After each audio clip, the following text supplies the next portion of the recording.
一家人正在有说有笑的等着红绿灯，突然池塘冒出诡异的水泡，路边的泰迪也狂叫不止，交警的脚下出现几道裂痕，下一秒路面瞬间塌陷。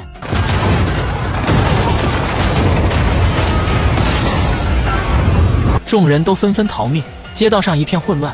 随着路面的塌陷，一旁的大厦也发生了倒塌。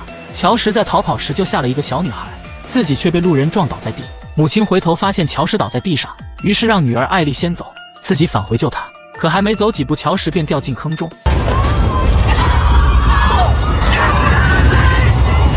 这时塌陷的速度突然加快，妈妈丽娜想转身逃跑，却为时已晚，眼看就要掉进深坑。女儿艾丽突然抓住母亲的手，丽娜知道女儿没办法将自己拉上去，为了不拖累女儿，她挣脱了女儿的手，掉落了下去。乔丽来不及伤心，仅有一只脚的她拼命地跟死神赛跑。这时塌陷也突然停止，一个深坑呈现在城市的中央。过了3个多小时，救援队员很快地封锁了现场，父亲大山也赶了过来。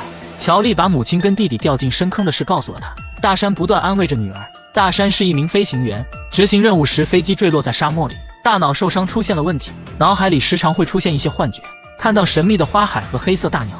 这时深坑中突然飞出一群黑色大鸟，这跟他幻想中的一模一样。大山简直不敢相信，现场救援人员捉到一只，经过研究发现这种鸟在1万年前就已灭绝，为什么会从深坑中出现？事情越来越诡异。这边丽娜坠入无底的深坑，当她再次醒来，却发现自己来到一个荒无人烟的草地。她看着天空的裂缝，这才想起还有个儿子，拿出手机想要给儿子打电话，结果手机却没有信号，于是开始翻山越岭寻找儿子。找了3天3夜，却发现了一个老黑。就在2人交谈时，看到远处飘着一股浓烟，丽娜立马朝着浓烟的方向跑去。来到这里，发现有很多的幸存者，幸运的是儿子乔什也在这里，母子2人也得以团聚。最后众人聚在一起，他们对发生的一切都充满疑惑，猜想可能是被天空的裂缝带过来的，但现在都活着，先要想办法解决水和食物。于是众人开始四处收集物资。就在这时，一只饿狼从树林中走了出来，母子2人转身赶紧逃跑，饿狼紧随其后。不一会便出现很多的狼，女人敲打车玻璃求救，男人却吓得忘记怎么打开车门。危急时刻，女人躲进车底，才逃过一劫。饿狼随即转移目标，男人为了救家人，拿起30米的木棍与狼展开搏斗。不到1个回合，男人便被扑倒在地，然后被拖进树林中。这边逃跑中的乔什也被饿狼扑倒。丽娜见状，拿起石头将狼打飞。气急败坏的饿狼起身进行反击，危急时刻，老黑开枪打死饿狼，而被咬伤的乔什躺在地上痛不欲生。幸好这里有个医生，为了防止狼再次袭击，他们把乔什抬到一个公交车上。另一边救援工作还在继续，并公开说这是一场自然灾害，会尽全力搜救受害人员。而一旁大山的脑海中突然浮现出丽娜的画面，还有一个手掌印记的诡异石头。大山感觉非常真实，女儿却认为这是他出现的幻觉。佛波勒派出了无人机，准备下去一探究竟。突然无人机失去了连接，瞬间消失不见。而大山的脑海中闪现出无人机降落的画面，并且清晰地看到尾翼的编号。随后他找到佛波勒，让他们不要放弃营救。他看到了下面的人还活着，佛波勒根本不相信，转身离去。大山直接说出了无人机的编号，这让佛波勒非常惊讶。但佛波勒告诉大山，没有人能从坠落的深坑中幸存，并让他节哀顺变。这边乔什由于伤势比较严重，需要医用药品才能处理。老黑说自己见过一辆救护车，于是几人一起前去寻找。晚上，一个女人拿出信号枪朝天空打去，想尝试着得到救援。而这一幕刚好被一个远古时期的老人看到，他的衣服后面也有一个手掌印。经过1天的长途跋涉，几人终于找到了救护车。无意间，丽娜发现车上的图案和远处的山竟然一模一样，这不正是城市的那个山吗？难道自己还在城市里？就当几人迷惑之时，一旁的树林里传来诡异的声音。只见一头远古时期的剑齿虎走了出来，几人拔腿就跑，剑齿虎紧跟其后。危急时刻，老黑掏出手枪，好在最后一枪命中要害。可还没等几人高兴，又跑过来一只。慌乱中，几人躲在峭壁上，等了48个小时。他们感觉剑齿虎已经离开，刚走上去，却发现剑齿虎坐在那里等着他们。接着一个前扑，直接把医生扑下悬崖。2人见状掉头就跑，没想到剑齿虎却抄近路堵在2人前面，起身向2人扑来，却掉进了一个陷阱里。2人来不及多想，赶紧去寻找医生。终于在第2天找到医生，但他摔得有点严重，已经不能站立行走。可现在丽娜的儿子还需要药品救命。经过3人商量，老黑留下来照顾医生，丽娜拿着药品先回去救儿子。赶回来时，乔什已经昏迷，丽娜赶紧给儿子注射抗生素，这才让乔什的小命保了下来。没多久，在另一个队友的帮助下，医生和老黑也赶回这里。为了生存下去，女交警组织将食物定量分配给大家，但因分配不均引起了争吵。就在这时，一只巨大的动物出现在众人身后，所有人都吓得惊慌失措。纷纷躲藏起来，但他并没有伤害人类的意思。两口吃完地上的食物后便离开了。胡子哥认出这是1万年前已经灭绝的地了，他认为大家通过天坑穿越到了1万年以前，众人都半信半疑。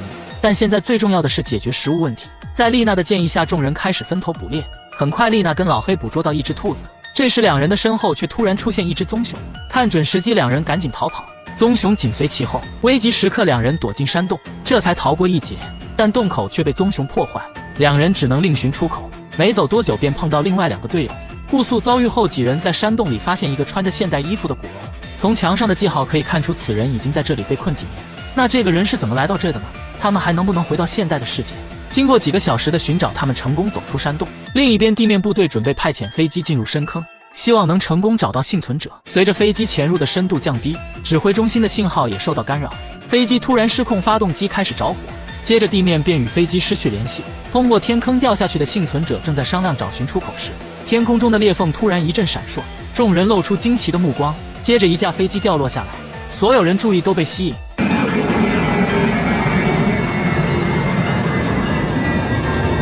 第二天，看着冒烟的方向，他们决定派几个人前去寻找。来到这里，却只发现一个挂在树上的降落伞。这时，不远处传来野兽的叫声，紧接着2声枪响。正在几人惊慌之时，从旁边走出来一个飞行员，此人正是乔什父亲的朋友李维。一番叙旧后，他们决定一起去寻找坠落的飞机。如果飞机可以起飞，就可以带着他们回家。而地面上的大山脑海中突然出现天坑下李维跟妻子在一起的画面，于是来找天坑负责人内森博士，告诉他飞行员还活着，但办公室却空无一人。在办公桌上看到自己的档案，好奇心促使他打开翻看，里面是关于所有天坑的资料，其中详细记载着莫哈维天坑，还有一张照片。随后大山找到了照片上的女人跟博士在一起，他们2个也想救下面的人，但现在其他的天坑都已经关闭，只剩下城市中的一个。2人把大山带到一个仓库，里面有一架跟李维驾驶一样的飞机，他们又做了一些改动，不会出现像李维那样坠机。原来这2个女人都是3年前莫哈维天坑的小组成员，飞进莫哈维天坑的飞机就是他们设计的。可还没等飞机返回天坑就关闭了，他们一直在寻找机会探索深坑。现在飞机已经准备好，他们邀请大山当飞行员进入天坑。另一边，李维通过探测仪发现飞机就在不远处。就在几人过河的时候，水下好像有什么东西游了过来，女孩被瞬间拖走。李维拿出枪直接扎进水里，随着2声枪响，女孩被成功救了上来。很快他们找到坠落的飞机，李维赶紧启动飞机，故障显示飞机发动机压缩器损坏，而维修发动机的零件要从12000年以后让外卖小哥送来，希望再次破灭。就在他们准备离开的时候，发现飞机上的雷达显示5公里处还有其他人，他们决定过去看下是什么人。顺着雷达的方向，他们来到了目的地，而在不远处却出现一个原始土著村庄，走进去却发现里面空无一人。为了找到信号源，几人分头行动。不远处一个带手掌印记的碉堡引起了丽娜的注意，在里面发现一个穿着现代衣服的尸体。李维拿出一张照片开始对比，原来他这次下来不仅是为了救这次天坑掉下来的人，还要寻找照片上的7个人。3年前莫哈维沙漠也出现了一个天坑，军方派出一支探索小组飞了下去，天坑关闭，他们便被困在了里面。这个男人就是小组中的一员，雷达收到的信号就是从他的对讲机发出的。在一旁还发现刚熄灭不久的堆火，丽娜猜想这里肯定还有其他人。2人发现一个可以观察整个村庄的瞭望台，打算上去观看情况。乔什发现一个地道，走进去是一个通往村庄外的暗道，2人刚走出来，门便自动关闭，导致2人无法返回。丽娜在瞭望台上看到外面的儿子，这时一群原始人突然出现。 Run! Go! Go!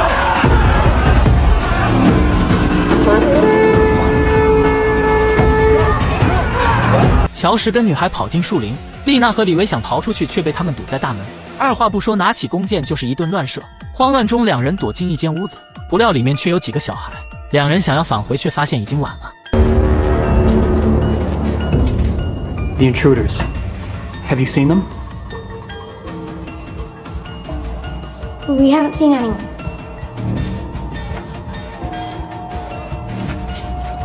在外边的乔什为了救母亲出了个主意，2名守卫被不远处的手机吸引，乔什和女孩趁机溜进村庄，小孩带着丽娜来到一个隐藏的出口。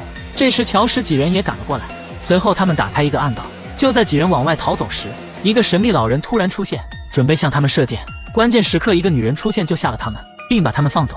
几人历尽千辛万苦，终于回到营地。地面上，大山几人商量准备晚上偷偷飞进深坑。内森博士负责应付空军基地雷达，保证顺利下降，因此他们还做了一份详细的飞行计划。当内森博士赶回基地时，却被天坑负责人叫住。他们已经发现大山准备私自飞进深坑，并在深坑增加了1倍的守卫。而贝利把大山带到天坑旁的一个建筑工地，这里是1万年前天坑幸存者居住的地方。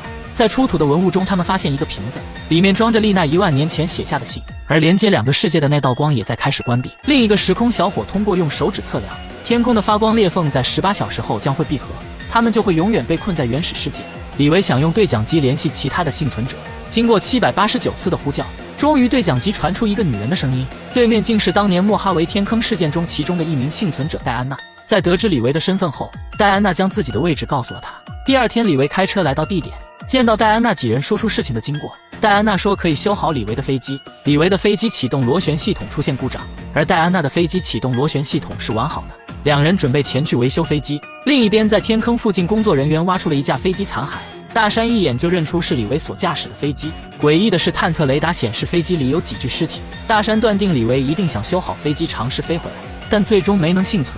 为了将消息传给他们，阻止飞机起飞，大山心生一计。此时李维将修好飞机的消息传达给众人。就在大家高兴的时候，又一架飞机从天空缝隙坠落下来。他们找到坠落的飞机，这是一个监测天坑的无人机。根据上面的提示打开外壳，里面竟然是大山的录像。他告诉妻子，2个世界的传送门正在逐渐关闭，并劝说他们不要让飞机起飞。他们在上面挖到了飞机的残骸，飞机起飞是不会成功的，自己会在传送门关闭前救他们回去。可众人却执意要离开，尽管丽娜极力劝阻，也无济于事。丽娜前去劝阻李维，一心想要回家的戴安娜突然情绪激动起来，在对峙中枪支走火，飞机发动机被击中发生爆炸，戴安娜也被打中身亡。此时大山和贝利博士驾驶飞机准备进入天坑，而佛波勒派出战斗机对他们进行拦截，如果不返航就将他们击落。贝利博士决定独自一人下去。临走前，他告诉大山当年发生在他身上的事情不是意外，并让他记住1988年11月16日。说完便跳下飞机。大山最终也被迫返航，可天坑的缝隙马上就要关闭了。掉进天坑的幸存者为了生存开始搭建庇护所，突然发现树林里有人喊救命，原来是莉莉看到树林里有人，于是众人开始分头寻找。李维跟丽娜追了上去，发现是之前救他们的那个土著男孩。两人看到他的手臂受了伤，便把他带回营地治疗。原来男孩名叫赛亚，他跟爷爷是几年前来到这里的。随后几人开车把赛亚送回村落，半路却遭到土著人的拦截，几人被绑着带进村庄。经过一番解释才化解这场误会。随后他们用丰盛的食物来招待几人。饭后，李维在赛亚爷爷的房间里发现之前被害者的钱包。他们找到赛亚的爷爷询问原因，爷爷却说那些人并不是他杀的，他只是碰到尸体捡到的。就在这时，有人跑过来说赛亚被人带走了。丽娜和李维沿着痕迹追了过去，却看到贝利博士受伤躺在了地上。他们决定先把贝利带回村子，而此时赛亚已经被爷爷带走，还告诉他村子里来的都不是好人。另一边，大山根据贝利博士所说的日期，想起1988年11月16日正是他被收养的时间。他的养父母说他是被匿名放在领养中心的。通过查询，那个匿名人是一座教堂的神职人员。他们来到教堂找到这位老人，从老人这里了解到跟大山一起的还有一个大约12岁的女孩。随后查到那个女孩名叫艾拉，是个画家。两人来到艾拉的画廊，在艾拉的院子里发现了一个手印工艺品。这个手印大山在幻想里见过，通过助理了解到这是艾拉最近几天完成的作品。艾拉也已经几天没有到画廊了。就在两人准备离开时，在马路上看到开车的艾拉，可艾拉看到两人直接开车离开。随后他们来到艾拉的住处，在房子的附近发现一个已经闭合的天坑。这时大山脑袋一阵疼痛，幻想中他看到赛亚手上的伤疤竟然跟自己的一样。这时大山也终于明白，他脑中的幻觉都是他真实的记忆，自己就是来自另外一个世界。此时醒来的贝利告诉丽娜，赛亚就是大山，如果赛亚不去1988年的时空隧道，他们就不会相遇，所有的事情就会改变。他让丽娜一定要找到赛亚，并把他带到托潘家的一座山上，那里有通往1988年的传送门，明天传送门就会关闭，只有让赛亚穿越过去才能让他们化解危险。乔什开车来到树林，看到赛亚，刚要下车，发现一只剑齿虎正向赛亚走去。此时赛亚也意识到了危险，千钧一发之际，乔什开车撞向老虎，救下赛亚。看着自己老爹小时候的样子，乔什充满着好奇。此时丽娜也闻声赶了过来，看到赛亚手背上的伤，确定这就是丈夫大山小时候。另一边，大山再次找到艾拉，拿出照片说是贝利博士让他来的，可艾拉也已经忘记领养前的记忆。自从天坑出现以来也会出现幻觉，但他并不相信自己是从1万年前穿越过来的。大山为了说服他，偷偷溜进天坑挖掘现场，拿走了天坑出土的物品，然后再次来到艾拉家里。艾拉看到这块石头蒙圈了，因为这跟他画的作品一模一样。这时艾拉也想起了很多事情，原来她就是天坑里的小女孩莉莉。他把当年养父母发现他时穿着的衣物拿了出来，在衣服里有一张地图，这张地图是当年贝利博士给他的，博士让他带着地图到托潘家，并带上一个叫赛亚的男孩。地图上有4个天坑的位置，而且还标注着天坑打开的时间，前面3个入口都正确，最后一个西雅图的天坑入口将在明天打开。艾拉决定跟他们一起前去，因为下面还有自己牵挂的人。而此时丽娜带着赛亚来到了1988年的时空隧道，然后赛亚走了进去。莉莉赶来时，赛亚已经穿越。乔什几人因为好奇在一旁观看，时空隧道一阵闪烁，几人随着时空隧道一并消失。此时大山突然发现手中的地图正在逐渐变淡，原来莉莉没有及时把地图交给赛亚。当他赶到时，赛亚已经穿越。随后他们根据探测仪的活跃指数，很快找到了最后一处天坑出现的地方。经过商量，他们决定前去跟家人团聚。接着3人纵身一跃跳了进去。等到他们醒来时，发现来到了一个沙滩上。这时一头远古猛犸象走了过来，他们成功来到了1万年以前。